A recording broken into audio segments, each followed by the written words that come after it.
Bismillahirrahmanirrahim. Assalamualaikum warahmatullahi wabarakatuh.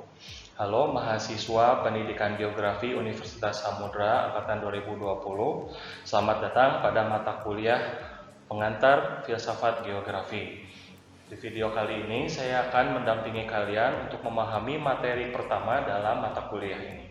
Selamat menyaksikan dan semoga bermanfaat.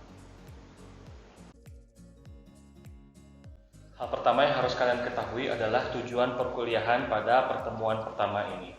Adapun tujuan perkuliahan pada pertemuan pertama kali ini adalah 1. Memahami makna kebenaran. Yang kedua, memahami makna pengetahuan. Yang ketiga, memahami makna ilmu. Yang keempat, memahami filsafat ilmu. Dan yang kelima, mengetahui sistematika laporan ilmiah. Jadi di sini ada sebanyak 5 poin yang harus kalian pahami, yang harus kalian kuasai. Yang pertama adalah apa itu kebenaran. Kemudian dari kebenaran, bagaimana dia berubah menjadi pengetahuan. Dari pengetahuan berubah menjadi ilmu, dan bagaimana dasar ilmu tersebut, lalu bagaimana filsafat dari ilmu tersebut kita terapkan dalam sistematika laporan ilmiah. Artinya, sekalipun materi kita ini bersifat filosofis, bersifat keterampilan berpikir yang sifatnya abstrak, tapi penguasaan materi ini akan berpengaruh terhadap pemahaman kalian dalam menulis artikel ilmiah atau penelitian seperti skripsi. Di sini tertulis bahwa a little knowledge of science makes man an atheist, but an in-depth study of science makes him a believer in God. Jadi kesimpulan dari pernyataan ini adalah seseorang yang memiliki ilmu yang sedikit, dia cenderung akan ateis. Tapi seseorang yang memahami ilmu secara mendalam, dia akan semakin yakin bahwa Tuhan itu ada. Artinya, seseorang yang memang terlihat sombong, terlihat bangga dengan ilmu yang dimilikinya, sesungguhnya ilmu yang dia kuasai itu hanyalah sedikit. Tapi orang yang rendah hati, yang taat kepada Tuhannya, yang taat kepada agama, itu sesungguhnya dia sudah mendapatkan pemahaman yang tinggi atas sebuah ilmu.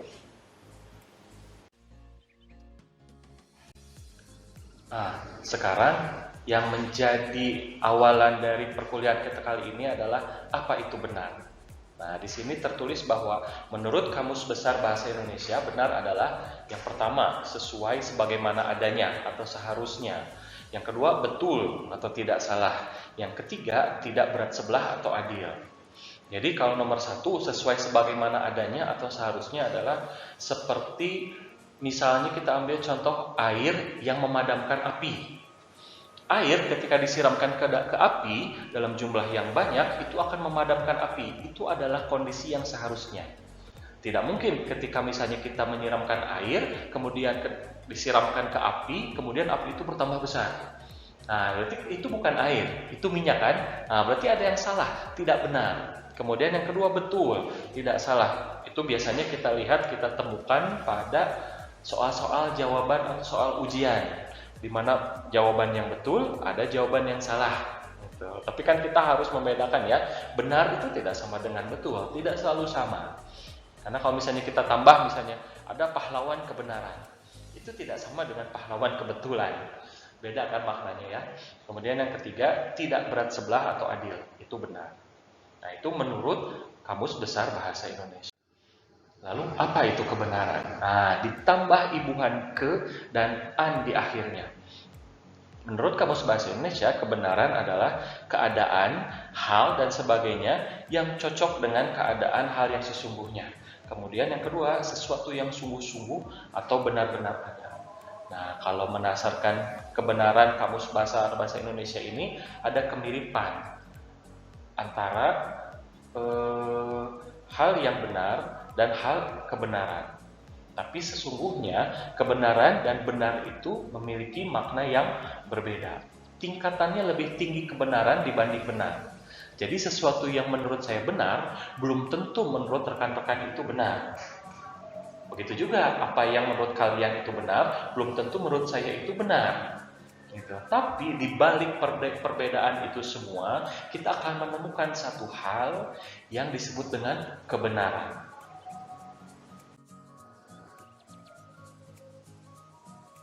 Ilustrasinya seperti ini, bahwa ada gambar sebuah tabung ya kan? Sebuah tabung.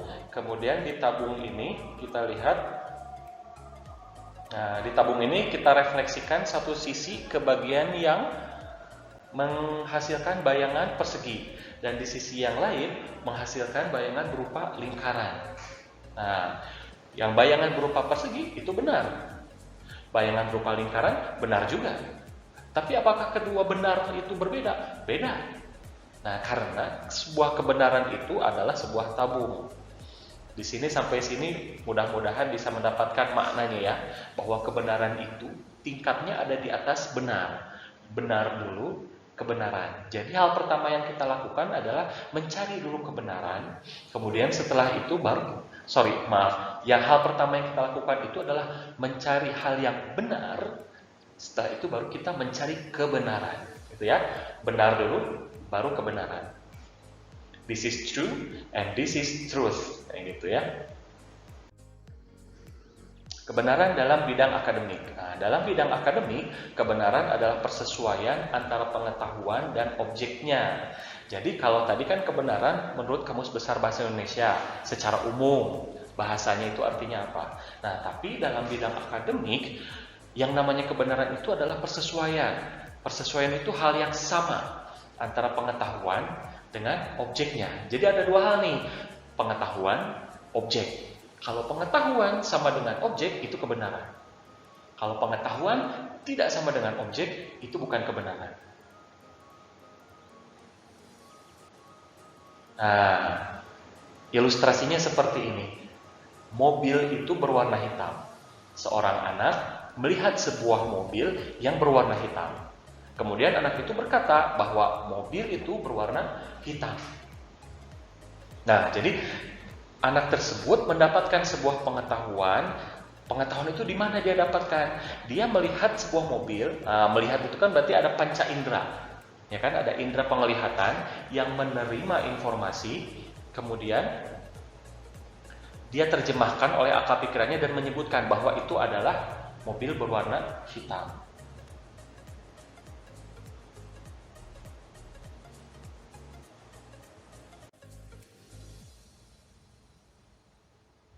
Oke, kemudian yang selanjutnya, apa itu pengetahuan? Nah, tadi kan kebenaran adalah persesuaian antara kebenaran adalah persesuaian antara pengetahuan dan objeknya. Objek kita sudah tahu, yang seluruh yang ada di luar kita, yang bisa kita lihat, bisa kita dengar, bisa kita raba, bisa kita rasakan, itu adalah objek. Nah, bagaimana dengan pengetahuan? Pengetahuan itu adalah kesan atau informasi yang diperoleh melalui panca indera dan dapat dipahami atau dijangkau oleh akal pikiran. Jadi kan ketika kita melihat, ketika kita mendengar, ketika kita merasakan, di situ ada kesan yang kita peroleh dari panca indera. Kemudian kesan itu diteruskan ke dalam otak kita, masuk ke dalam alam pikiran. Kemudian jika kita memahami hal tersebut, jika kita tahu apa yang kita lihat, kita tahu apa yang kita dengar, itu akan menjadi sebuah pengetahuan. Pengetahuan dibagi 4 tingkatan, seperti yang dilihat di sini. Ada common sense knowledge yang paling bawah, kemudian scientific knowledge, naik ke atas philosophic knowledge, dan paling atas spiritual knowledge. Nah, bentuk piramida ini menunjukkan bahwa setiap tingkatan pengetahuan dimiliki oleh sejumlah orang tertentu. Semakin besar luasnya, itu berarti semakin banyak orang yang memiliki pengetahuan tersebut. Oke, jadi lihat paling bawah, common sense knowledge. Jadi kalau common sense knowledge itu dilihat bahwa dia ukurannya paling besar. Artinya bahwa common sense knowledge itu atau pengetahuan umum, common sense, ya kan, ya semua orang tahu, dimiliki oleh banyak orang. Gitu. Jadi misalnya seperti mobil itu rodanya 4, motor itu rodanya 2, pesawat itu memiliki sayap dan bisa terbang, itu common sense. Kemudian naik ke atas scientific knowledge. Nah, scientific knowledge itu luasan areanya semakin sedikit, semakin ada di atas semakin tinggi piramidanya. Atau pengetahuan ilmiah. Nah, pengetahuan ilmiah ini ya dimiliki oleh orang-orang tertentu yang menggeluti suatu ilmu. Misalnya kalian sebagai mahasiswa pendidikan geografi, kalian menekuni ilmu pendidikan geografi. Nah, pendidikan geografi ini tidak dimiliki oleh semua orang. Hanya orang yang menekuni bidang pendidikan geografi yang punya pengetahuan ini. Itu disebut dengan disebut dengan pengetahuan saintifik. Kemudian naik ke tahap yang ketiga, yaitu philosophic knowledge. Philosophic knowledge ini adalah pengetahuan yang bersifat filosofis. Nah, biasanya kalau dalam tingkat pendidikan, itu orang-orang yang memang dalam dunia akademik sudah mencapai gelar doktor atau profesor yang memiliki kemampuan untuk berfilosofis. Tapi apakah hanya dokter dan profesor? Tidak. Semua orang bisa. Semua orang bisa kalau misalnya mereka mempelajarinya. Itu artinya walaupun ada seseorang yang tidak sekolah, misalnya sekolahnya hanya SMA, tapi dia belajar otodidak, memperluas wawasannya, membaca buku ini, buku itu, belajar video dari video ini, video itu. Nah, kemudian pada usia misalnya 40 tahun, 45 tahun, dia memiliki philosophic knowledge ini. Walaupun dia tidak bergelar doktor. Gitu. Tapi biasanya karena kan memang sudah diajarkan dalam struktur kuliah, filsafat itu ya dalam tingkat doktor seperti itu. Nah, yang paling tinggi adalah spiritual knowledge, di mana bentuknya itu hanya sedikit. Luasnya hanya sedikit dan berada dalam posisi yang paling atas, puncak. Spiritual knowledge ini adalah pengetahuan yang bersifat spiritual.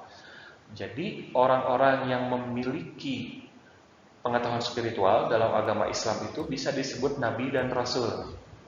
Karena spiritual ini didapatkan berdasarkan keimanan, keyakinan, wahyu. Jadi tidak semua orang memiliki pengetahuan ini.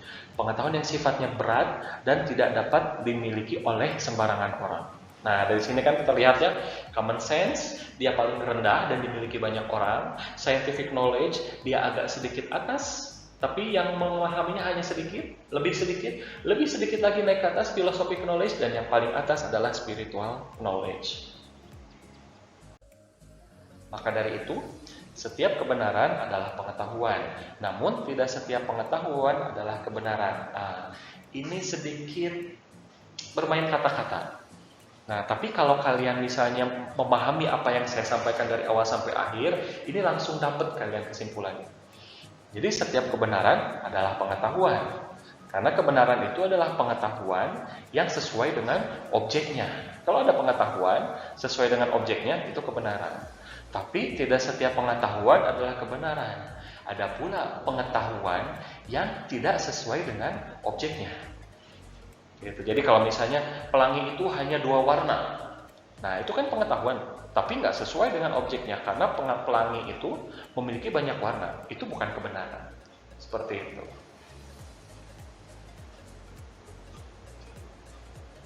Nah, di sini kan ditunjukkan ya, saat pengetahuan sama dengan objek itu baru kebenaran. Kalau pengetahuan tidak sama dengan objek, berarti itu bukan pengetahuan. Oke, pendekatan untuk memperoleh kebenaran. Nah, jadi di sini kita melihat garis bawahi pendekatan. Pendekatan itu adalah cara untuk mendapatkan sesuatu. Jadi kalau misalnya kalian ingin mendapatkan sesuatu, lakukanlah pendekatan. Nah, gitu. Jadi untuk memperoleh kebenaran, kita pun melakukan pendekatan. Pendekatannya ada 2 macam. Ada non-ilmiah dan ada ilmiah. Yang non-ilmiah itu dari common sense, kemudian prasangka, intuisi, kebetulan, dan pendapat ilmiah. Diulang ya, common sense, prasangka, intuisi, kebetulan, dan pendapat ilmiah. Kemudian ada satu lagi pendekatan yang bersifat ilmiah. Seperti itu. Nah, apa masing-masing dari pengertian pendekatan ini? Silahkan kalian cari.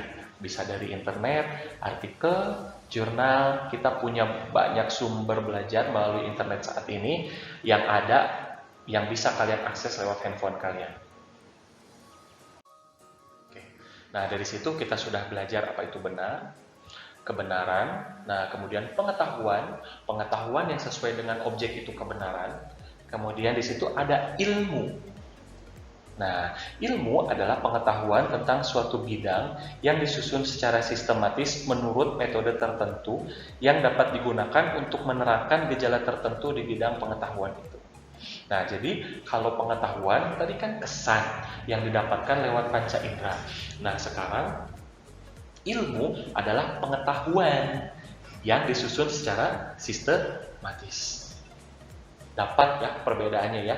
Jadi kalau pengetahuan itu kesan yang didapatkan oleh panca indera, kalau ilmu itu pengetahuan yang disusun secara sistematis. Jadi kalau kalian misalnya punya pengalaman ketika perjalanan, oh ke kota A kondisinya seperti ini, kota B seperti ini. Kemudian kalian tulis pengalaman-pengalaman tersebut, kan kalian susun lagi pengalaman tersebut menjadi lebih sistematis. Nah, itu bisa disebut dengan ilmu. Dari situlah geografi lahir. Jadi geografi itu terlahir dari logografi, catatan perjalanan. Jadi orang Yunani kuno itu senang mengembara, mendatangi tempat-tempat yang baru, kemudian mencatat apa saja yang mereka temukan selama perjalanan tersebut. Nah, sehingga mereka memiliki banyak catatan-catatan perjalanan. Nah, catatan perjalanan tersebut disusun secara sistematis, melahirkan ilmu yang disebut geografi.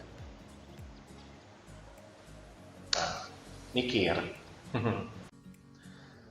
Ilmu seperti apa yang dapat diajarkan? Nah, ternyata tidak semua ilmu itu disebut ilmu. Nah, ada ilmu santet, ilmu dukun. Nah, walaupun depannya ilmu, itu tidak bisa disebut sebagai ilmu ya. Nah, jadi ada 3 kriteria sebuah ilmu itu benar-benar ilmu. Yang pertama harus memiliki batasan objek yang jelas. Yang kedua harus memiliki metode yang jelas. Yang ketiga harus menghasilkan luaran yang sama. Jadi kalau memiliki batasan objek yang jelas itu apa sih yang dikaji oleh ilmu tersebut? Fisika, mempelajari gerakan-gerakan atau benda-benda alam dari aspek fisiknya. Kalau kimia, mempelajari unsur-unsur atau materi-materi yang ada di alam semesta. Sejarah, mempelajari peristiwa-peristiwa yang terjadi pada masa lampau. Biologi, mempelajari tentang makhluk hidup, baik flora maupun fauna. Geografi mempelajari tentang fenomena geosfer. Nah, masing-masing ilmu tersebut ada batasan objeknya, apa yang dia pelajari. Kemudian yang kedua harus memiliki metode yang jelas, ada metodenya. Kalau geografi itu terkenal dengan metode pemetaan spasial, ya kan? Jadi yang namanya geografi itu tidak akan pernah terlepas dari yang namanya peta. Dan yang ketiga harus menghasilkan luaran yang sama. Artinya kalau misalnya kita belajar di sini geografi bahwa oh hujan itu terjadi setelah adanya mendung, atau mendung itu awan mendung itu adalah tanda-tanda dari akan terjadinya hujan. Nah itu kan kalau misalnya kita di sini belajar seperti itu, di Amerika kita ajarkan, di Australia kita ajarkan, di Eropa kita ajarkan, hasilnya sama. Ilmu itu harus seperti itu, menghasilkan luaran yang sama. Jadi singkatnya adalah follow my receipt and you will get the same result. Jadi ikuti resep yang saya tuliskan, kamu akan dapatkan hasil yang sama. Gitu. Kalau di Langsa ini 1 tambah 1 sama dengan 2, maka di Bandung, di Kalimantan, di Pontianak, di Papua, itu 1 tambah 1 harus sama dengan 2 juga. Itu baru namanya matematika. Ilmu kan sama. Itu maksudnya. Semoga masih bisa dipahami ya. Nah ini kan buku. Kita tahu bahwa buku itu adalah untuk dibaca. Tapi ada buku yang berjudul bukan untuk dibaca. Nah silakan ini tergantung persepsi kalian. Ini ilmu atau bukan, ya kan? Nah, filsafat ilmu. Nah sebuah ilmu itu harus memiliki setidaknya 3 unsur. Nah, kalau tidak ada salah satunya berarti dia tidak dapat disebut dengan ilmu. Jadi seperti tadi ilmu dukun, ilmu santet. Nah, yang tidak dipenuhinya itu adalah aspek aksiologi. Gitu, membicarakan manfaat dari pengetahuan tersebut. Itu ya. Ini ontologi, ada epistemologi, ada aksiologi, bisa kalian baca sendiri dan kalian perdalam lewat baca-baca atau belajar mandiri dari internet. Nah, dari situ kita bisa mendapatkan gambaran bahwa yang namanya pencarian kebenaran itu bisa kita lakukan secara berulang, secara sengaja untuk mendapatkan hasil yang diinginkan. Jadi kalau misalnya kalian pernah dengar yang namanya, kalau nggak salah ya, Isaac Newton, dia menemukan hukum Newton itu ketika dia kejatuhan apel di kepalanya. Ya, ketika dia kejatuhan apel di atas kepalanya. Nah, pertanyaannya, apakah kita harus kejatuhan apel juga untuk mendapatkan hukum yang baru? Ya kan? Apakah kita harus kejatuhan 1 apel, 2 apel, 1 truk, 1 planet? Nah, itu kan kita tidak tahu. Itu tidak bisa kita ulang. Itu bisa disebut sebagai karunia, bakat dari Isaac Newton. Nah, tapi kita sebagai orang biasa, ada teknik-teknik kita untuk mencari sebuah kebenaran. Nah, dalam konteks akademik ya. Nah, di situ yaitu melalui penelitian ilmiah. Nah, bisa kalian baca di sini fenomena, konstruk, variabel, proposisi, hipotesis, fakta, teori. Semuanya itu dijabarkan dalam bentuk bab 1. Nah, paling sana ya bab 2, bab 3, bab 4, dan bab 5. Oke. Nanti kalian bisa pelajari sendiri ya, supaya durasinya tidak terlalu panjang. Nah, kemudian terakhir, istilah penting, aksioma, fakta yang sudah pasti kebenarannya. Nah, jadi dalam filsafat ilmu itu ada istilah aksioma. Tidak perlu dibuktikan, itu sudah pasti benar. Benda yang dilempar ke atas itu akan tertarik kembali ke bumi, atau benda yang dilempar ke atas akan jatuh lagi ke bumi, ke atas tanah, akan jatuh lagi ke bawah. Itu aksioma. Di mana-mana itu pasti sama. Kita tidak perlu berdebat tentang itu, kan? 1 tambah 1 sama dengan 2. Nggak perlu berdebat tentang itu. Nah, tapi kalau misalnya lebih cantik mana, Susan atau Lucy, itu kan namanya selera ya, cantik, ganteng. Nah, itu harus diperdebatkan. Terus asumsi, pernyataan yang kebenarannya dapat diuji secara ilmiah. Jadi kalau asumsi itu misalkan air yang keruh cenderung memantulkan cahaya. Nah, itu asumsi ya. Jadi kita harus buktikan dulu apakah pernyataan tadi itu benar atau salah. Harus diuji dulu. Terus lalu yang ketiga teori, serangkaian variabel yang berhubungan sehingga dapat menjelaskan suatu fenomena secara ilmiah. Nah, jadi teori itu menjelaskan beberapa variabel. Variabel itu contohnya ya, saya agak susah menjelaskannya. Misal tingkat pendidikan lalu berpengaruh terhadap pendapatan. Nah, jadi ini kita lihat dari kasusnya orang-orang yang bekerja ya. Apakah tingkat pendidikan itu berpengaruh terhadap pendapatan? Nah, beberapa penelitian menyebutkan itu ya. Jadi kalau semakin tinggi tingkat pendidikannya, itu pendapatannya semakin tinggi. Artinya kalau orang SD, orang dengan pendidikan terakhir SD, pendapatannya ya mungkin 1 juta. SMP pendapatannya 1,5 juta. SMA pendapatannya bisa 3 juta. S1 bisa 5 juta. S2, S3 itu bisa 10 atau 20 juta. Nah, itu seperti itu. Itu teori. Jadi ada variabelnya. Variabelnya tadi tingkat pendidikan dan juga pendapatan. Kemudian ada teorinya itu yang menghubungkan apa hubungan antara tingkat pendidikan dan pendapatan. Itu namanya teori.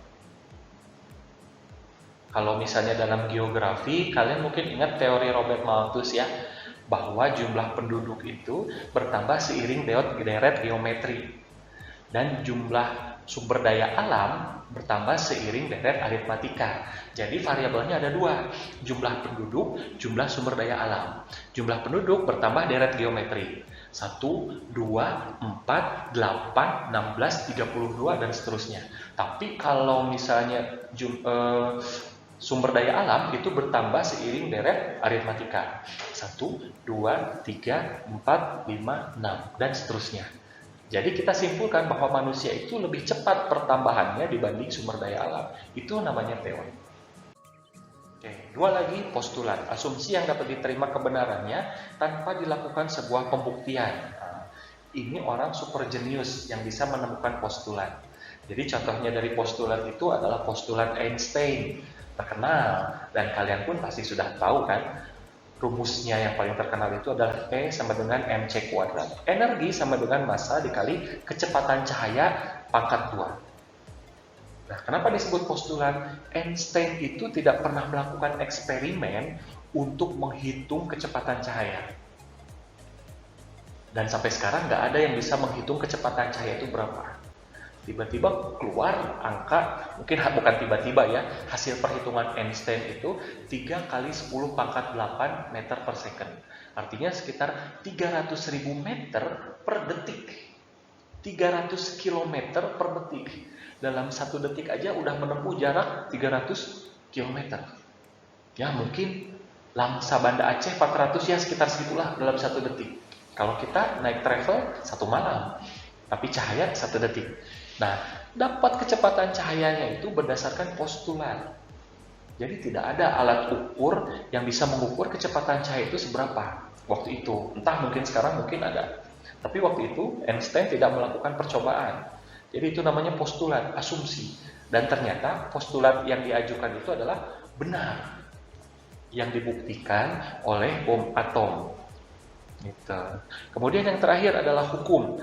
Hubungan sebab akibat antar variabel yang dapat menjelaskan suatu fenomena secara ilmiah. Jadi di sini hukum itu tingkatnya lebih tinggi dibanding teori. Kalau teori bisa salah, bisa benar. Tadi kan contohnya tingkat pendidikan berpengaruh terhadap pendapatan. Orang yang dengan lulusan ijazah SD pendapatannya 1 juta, SMP 3 juta, SMA 5 juta dan seterusnya. Tapi ternyata ada beberapa orang dengan ijazah seadanya bisa jadi menteri.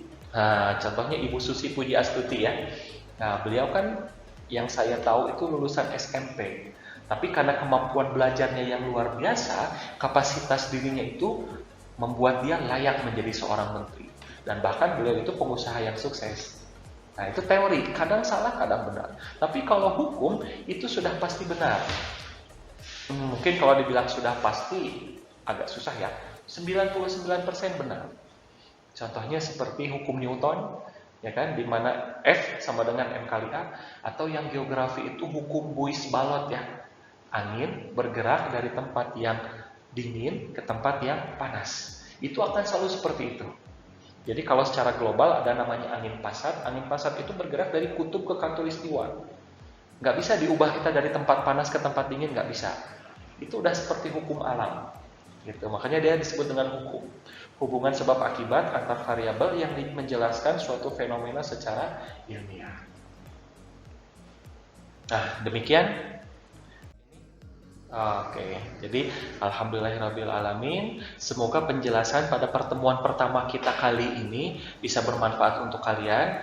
Jika ada yang ingin ditanyakan, silahkan. Tapi ya mungkin nanti kita rancang bertanyanya supaya tidak terlalu merepotkan. Maksudnya kalau semua dari kalian itu nanya satu-satu lewat WhatsApp, susah juga. Ya mungkin perlu bikin grup atau semacamnya. Itu saya akhiri, dan jangan lupa untuk baca-baca kembali, dilihat-lihat kembali, dibuka lewat internet, banyak sumber-sumber belajar yang bisa kalian gunakan, bisa kalian baca untuk memperdalam presentasi atau memperdalam pembahasan kita pada kali ini. Terima kasih. Wassalamualaikum warahmatullahi wabarakatuh.